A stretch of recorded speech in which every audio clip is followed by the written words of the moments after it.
Você conhece os princípios da economia?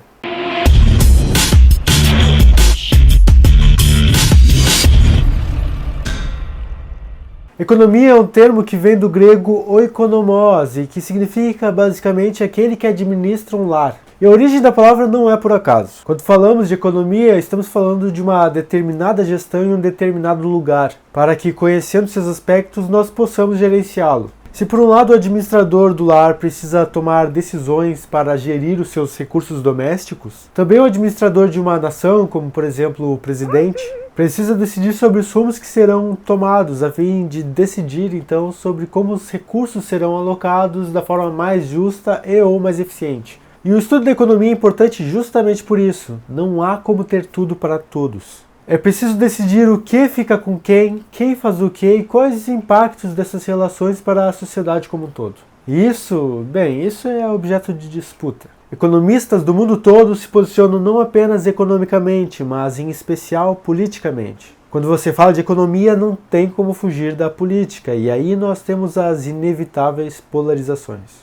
Entretanto, alguns princípios norteiam o estudo econômico e, se eles não são aceitos por todos os economistas, são aceitos pela grande maioria. Conheça agora os 10 princípios da economia que eu adapto para este vídeo a partir do livro Introdução à Economia do Gregory Mankiw. Então bora nessa? Primeira seção. Como as pessoas tomam decisões.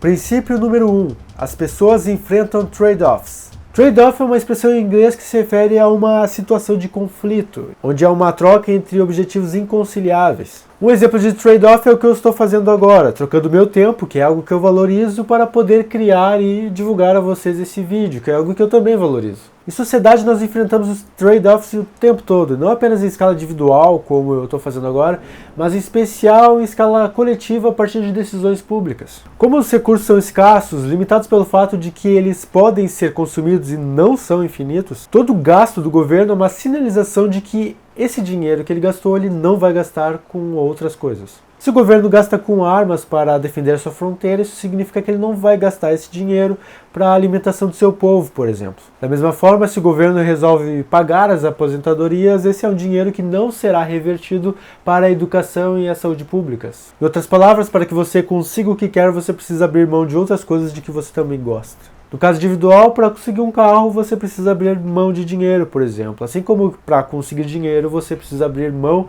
do seu tempo, que será transformado em dinheiro a partir da sua mão de obra. E no caso social, para que o governo possa ampliar a defesa de suas fronteiras, ele precisa abrir mão de outras coisas que poderiam ser, inclusive, muito mais proveitosas para a sociedade. Princípio número 2. O custo de alguma coisa é aquilo de que você desiste para obtê-la. Se todos enfrentamos trade-offs e temos que o tempo todo decidir entre uma coisa e outra dentre as coisas que gostamos, então como fazer essa escolha?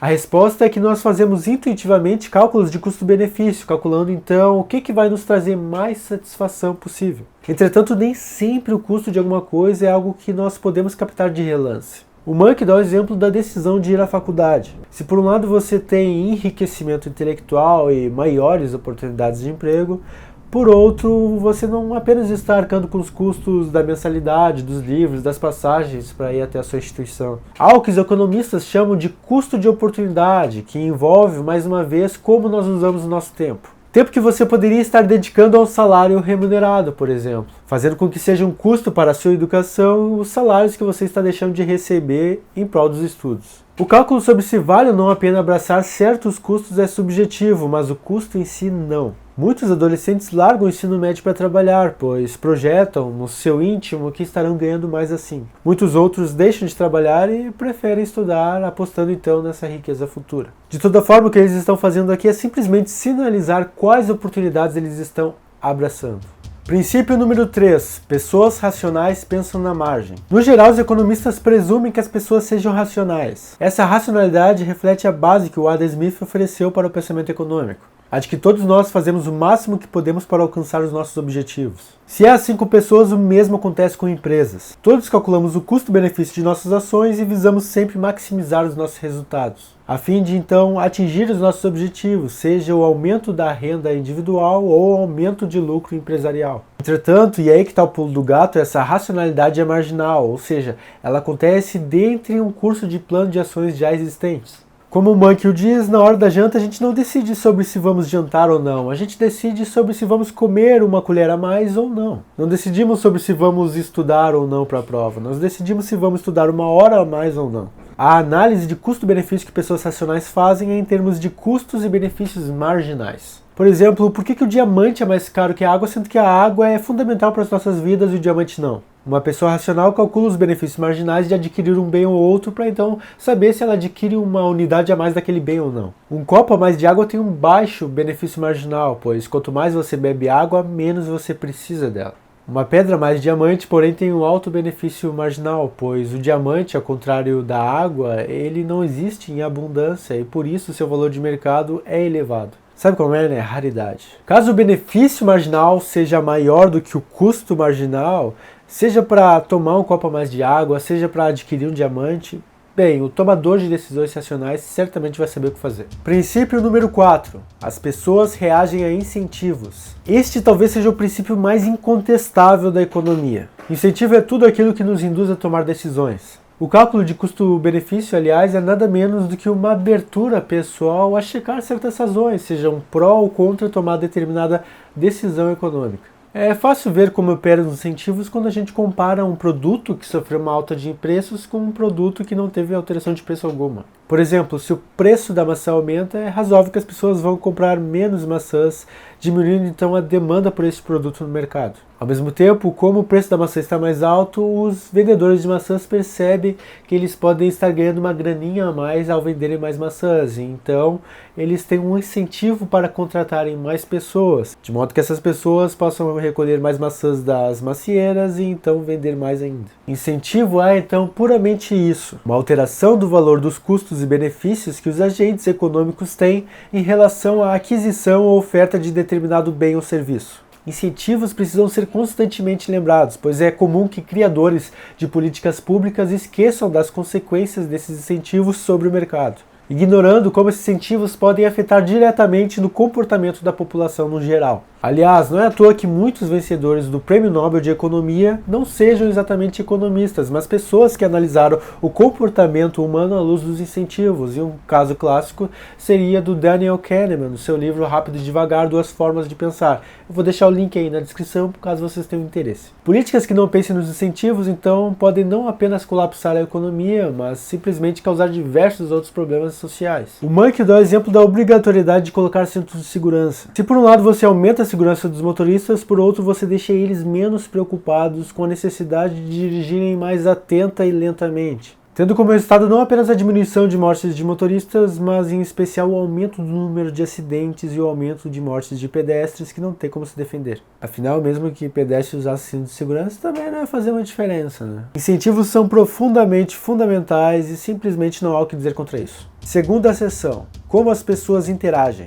Princípio número 5. O comércio pode ser bom para todos. Quando a gente fala de comércio, não estamos apenas falando de ofertas de bens e serviços, mas em especial falamos da concorrência entre diferentes pessoas e empresas. Embora pareça intuitivo que, já que tem competição, logo um lado ganha para o outro perder, não é bem assim que as coisas funcionam na economia. Empresas como a sul-coreana Samsung concorrem no mercado mundial de smartphones contra empresas como a americana Apple. Se uma pessoa compra um celular Samsung, é bem provável que ela não vá comprar um celular Apple, a não ser que ela seja uma pessoa, que cheia das abundâncias, né? Entretanto, o comércio entre os Estados Unidos e a Coreia do Sul não faz com que um lado ganhe e o outro perca. Não se trata de uma relação de soma zero. A competição entre empresas e pessoas é um fato e é bem possível que todos estejam disputando por uma fatia maior do bolo. Mas é fácil imaginar por que é verdadeiro o princípio de que o comércio é bom. É porque sem essas relações comerciais, simplesmente ninguém estaria melhor do que está com elas. Ao se isolar das pessoas e, portanto, do comércio, você teria que produzir os seus próprios bens, a sua própria comida, as suas roupas, a sua casa e por aí vai. Você não poderia usar o seu dinheiro ou a sua mão de obra como um facilitador para que você atinja os seus objetivos pessoais. Isso é verdade não apenas no microcosmo do indivíduo, mas em especial no macrocosmo econômico. Procure saber como funciona o processo de criação de um simples lápis e você entenderá por que o livre comércio entre pessoas e empresas é realmente benéfico para todos os lados envolvidos. Princípio número 6. Os mercados são bons organizadores da atividade econômica. Esse princípio tem fundamento tanto econômico quanto histórico. É que não há caso em que o planejamento central da economia tenha alocado eficientemente os seus recursos escassos. Bank é objetivo ao falar que o colapso do comunismo da década de 80 foi especialmente importante. E isso justamente para evidenciar que as autoridades do governo são falhas para definir quais bens e serviços devem ser alocados, quais os valores dos produtos desse mercado do governo e como os recursos devem ser alocados. A centralização da economia é não apenas inimiga de uma economia de mercado fundada em princípios liberais, mas em especial afeta diretamente o bem-estar da população, causando problema atrás de problema e incentivando erroneamente o governo a fazer remendos que, no fim das contas, fazem mais problemas ainda. Numa economia de mercado não há um planejador central, mas simplesmente decisões descentralizadas que, em relações de comércio, regulam os preços como eles devem ser. A isso, o filósofo inglês Adam Smith, considerado o pai da economia, chamou de mão invisível do mercado. O pressuposto básico aqui é o alto interesse. Nas relações econômicas, nós visamos sempre, antes de tudo, o nosso próprio bem-estar. Então, agimos no mercado tendo em mente adquirir mais benefícios do que custos. O vendedor oferta seus produtos tendo em mente o preço vigente, visando ao lucro. O comprador demanda o produto comparando com os valores disponíveis no mercado, sempre pensando em fazer uma compra benéfica. Assim, os valores se autorregulam livremente sem que o governo precise dizer quanto cada coisa deve ser. E quando o governo impede que esses preços se ajustem livremente, ele simplesmente está amarrando essa mão invisível, distorcendo os preços com os impostos e fazendo com que os recursos sejam alocados de modo menos eficiente. Princípio número 7. Os governos podem melhorar os resultados dos mercados.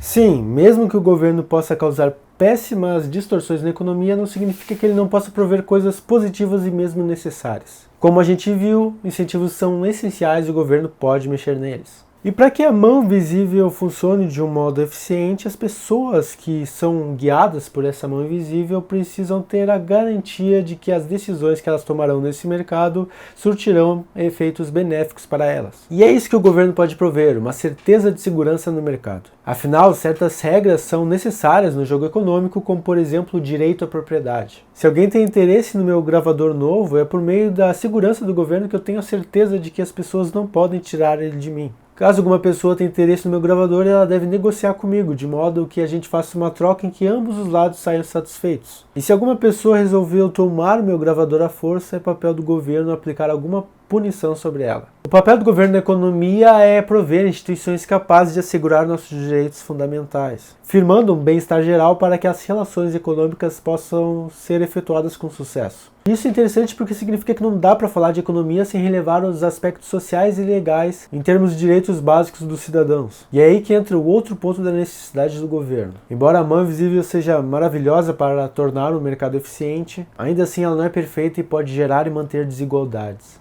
O governo, como mediador da justiça, visa aplicar uma igualdade mínima entre produtores e compradores, estabelecendo certas normas que tornem tais competições mais justas. Claro, aí vai depender da definição de justiça, que é um outro debate ainda mais profundo. Se por um lado o governo é necessário para garantir uma certa eficiência de mercado, como por exemplo por meio da garantia do direito à propriedade, por outro lado é ele quem pode também combater as falhas de mercado. Lidar com externalidades, como por exemplo a poluição gerada pela exploração econômica de um rio, ou combater o excessivo poder que certas empresas têm de decidir os preços do mercado, são tarefas do governo que estão para além do poder da mão invisível. E embora o governo, na maioria das vezes, não propicie eficiência e nem mesmo igualdade no mercado, estamos simplesmente dizendo aqui que isso é possível. Regular falhas de mercado e se utilizar da arrecadação de impostos para prover direitos básicos aos cidadãos são os principais nortes do governo.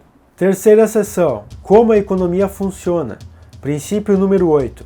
O padrão de vida de um país depende de sua capacidade produtiva. Se você, assim como eu, às vezes compara quanto você ganha aqui no Brasil com quanto um americano médio ganha nos Estados Unidos, bem, eu acho que você também fica meio indignado, né? A disparidade de renda a nível internacional é realmente muito grande. O norte-americano padrão tem uma renda anual de em torno de $44 mil, enquanto o mexicano tem de $11 mil e um nigeriano de apenas $1.000.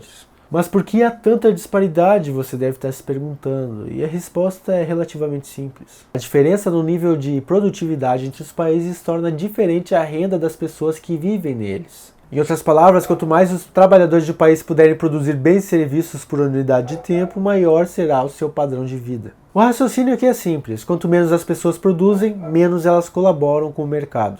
E quanto menos se contribui, mais os produtos ficam escassos, ficando cada vez mais caros e assim desvalorizando a moeda corrente. Ser produtivo é simplesmente combater a escassez, tornando a sua sociedade cada vez mais abundante. Quanto mais produtiva é uma sociedade, maior a sua renda. Princípio número 9.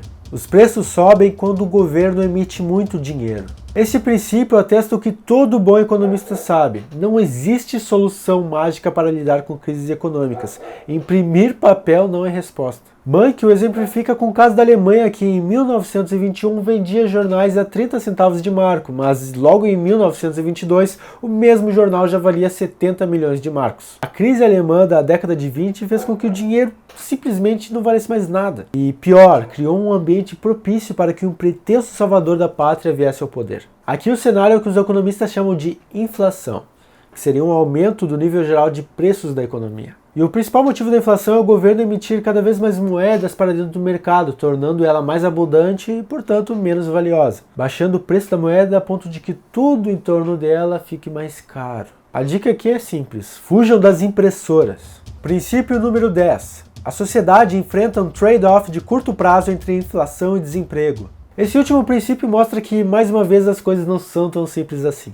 Isso porque, a bem da verdade, emitir mais moedas no mercado não tem apenas o efeito de longo prazo de desvalorizar essa moeda. Há também, no curto prazo, o efeito de fomentar a oferta e a demanda. É nesse sentido que há um trade-off entre inflação e desemprego. Para que o governo combata o desemprego no curto prazo, ele precisa fomentar um certo nível de inflação na economia. E o raciocínio aqui é também simples. Mais moeda estimula o consumo. Mais consumo aumenta preços e faz as empresas contratarem mais pessoas. Mais pessoas contratadas é igual a menos desemprego.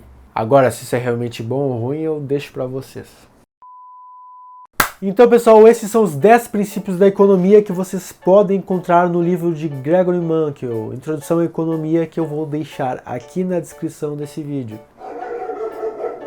Deixei para quem quiser comprar, né? Porque não vou incentivar a pirataria, porque seria um desincentivo para os produtores de novos livros bons, né? Já sabe. Se bem que bom mesmo é ampliar o acesso à educação, né? Meu propósito com esse vídeo é oferecer a vocês as bases para um bom raciocínio econômico, que principalmente considere o efeito dos incentivos na manutenção do comportamento humano dentro da economia. E é bom lembrar que esses incentivos funcionam porque somos movidos por alto interesse. Pensar em economia a partir do indivíduo racional que ambiciona atingir os seus objetivos é fundamental para entendermos os processos que levam à falência ou à prosperidade econômica. Então, se você gostou desse vídeo, por favor, envie para 1, 2, 3 ou todos os seus amigos aqui na internet. Curta, comente, e já que estamos falando de incentivo, que tal incentivar o amigo aqui? Acesse esse link que eu deixo aqui na tela, apoia.c/Alisson, e me incentive a produzir mais conteúdo de mínima qualidade aqui para vocês. Se vocês querem manter mais contato frequente comigo, podem me seguir no Twitter, pelo @Aristoteles. Ah, mas eu sou bom de trocadilho, hein? Pá! Vocês também podem me achar no Facebook, no Instagram e no Telegram, e eu deixo os links aí na descrição, né? Tudo na descrição. Ah, eu também quero pedir desculpas por demorar a postar novos vídeos, mas quando eu perceber que os benefícios são maiores que os custos, pode ter certeza que eu vou postar direto. Meu nome é Alisson Augusto, eu sou estudante de filosofia, sou apaixonado por economia e nos vemos no próximo episódio.